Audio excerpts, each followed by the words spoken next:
ఢిల్లీలో AP deputy CM Pawan Kalyan పర్యటన కొనసాగుతోంది. కేంద్ర పర్యావరణ శాఖ మంత్రి భూపేంద్ర యాదవ్తో భేటీ అయ్యారు. ఏపీకి సంబంధించిన పలు అంశాలపై చర్చించారు.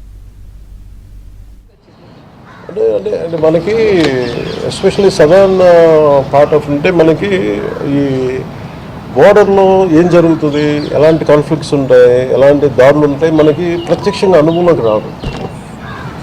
అంటే మనం చూసారు కదా, మనకి పెహల్గామ్లో జరిగిన తర్వాత మనకి చాలా కిరాతక స్వభావం వాళ్ళ ప్రాణాలు కోల్పోయినప్పుడు వాళ్ళ చేతుల్లో ఆ ఇంపాక్ట్ ఎలా ఉంటుంది. అలాంటిది రెగ్యులర్ ఫీచర్ ఇక్కడ జమ్మూ కానీ అది నిన్న మన పార్లమెంట్ ప్రతినిధులు కూడా అదే చెప్పాను నిన్న మన ఎంపీసీ కూడా.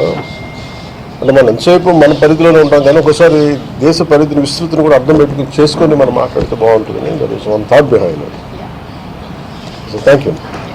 అంటే ఈరోజు నేను ఇక్కడ ప్రత్యేకించి వచ్చింది భూపేందర్ యాదవ్ గారికి, honourable minister for environment and forest and climate change.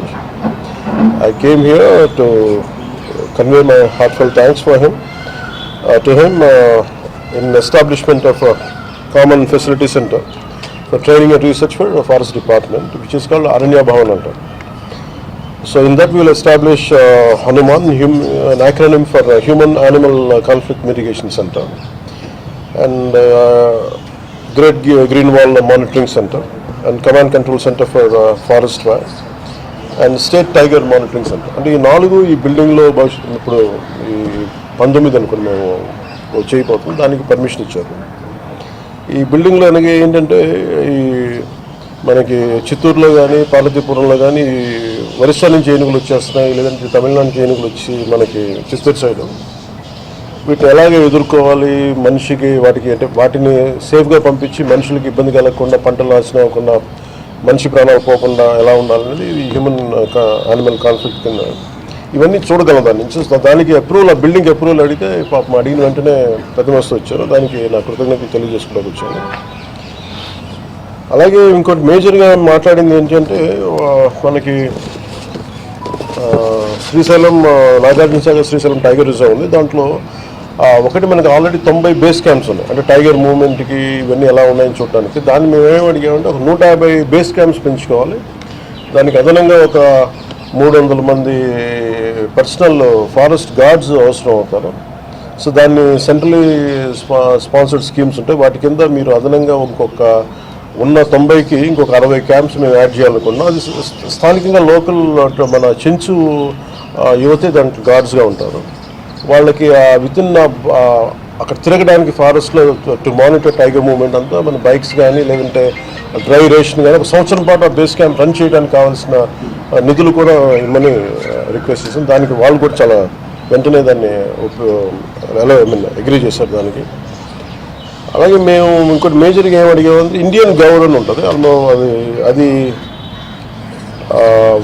ఒక మధ్యప్రదేశ్ గౌరవ ముఖ్యమంత్రి గారు శ్రీ మోహన్ యాదవ్జీ గురించి మేము రిక్వెస్ట్ ఒక మాట చెప్పండి మీరు కూడా వారికి, మేము ఎలాగ మాట్లాడతాం. దాంట్లో ఒక 50 ఇండియన్ గవర్ని అడిగారు. ఒకప్పుడు మనకు ఉండేది అది మన కనుమరుగైపోయే పరిస్థితులు ఉన్నప్పుడు ఒక 50 ఇండియన్ గవర్ని సెప్టెంబర్ అక్టోబర్లో మేము పంపించండి. దానికి ఎన్క్లోజర్ కూడా సిద్ధం చేస్తాం. ఒక మాట మీరు చెప్పండి. దానికి వెంటనే మా ముందు ఆయన మోహన్ యాదవ్జీ గారితో మాట్లాడారు. వెంటనే నేను కూడా వారితో ఫోన్లో మాట్లాడాను.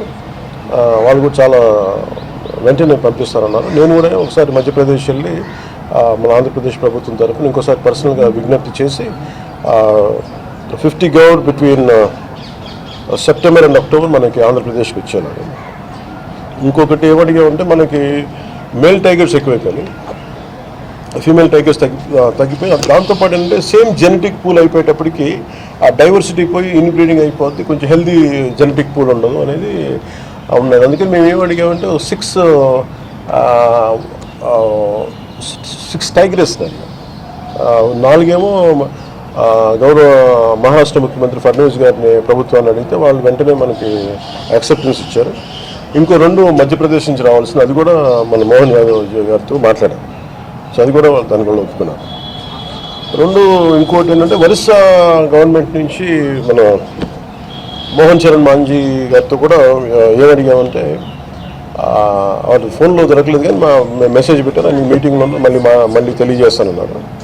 వాళ్ళ నుంచి కూడా మనం ఏమన్నా కొంచెం ట్రైన్డ్ ఎలిఫెంట్స్ మన ఒడిశా నుంచి మాకు పంపించి ఈ పార్వతీపురంలో జరుగుతున్న ఈ హ్యూమన్ యానిమల్ కాన్ఫ్లిక్ట్ ఏదైనా మనం ఎదుర్కోవడానికి కొంచెం మాకు కుంకి ఎలిఫెంట్స్ కావాలంటే దాన్ని కూడా వాళ్ళు సంసిద్ధత తెలియజేశారు. అది కూడా I'll go to personally, I'll go and appeal to Honorable Odisha CM also.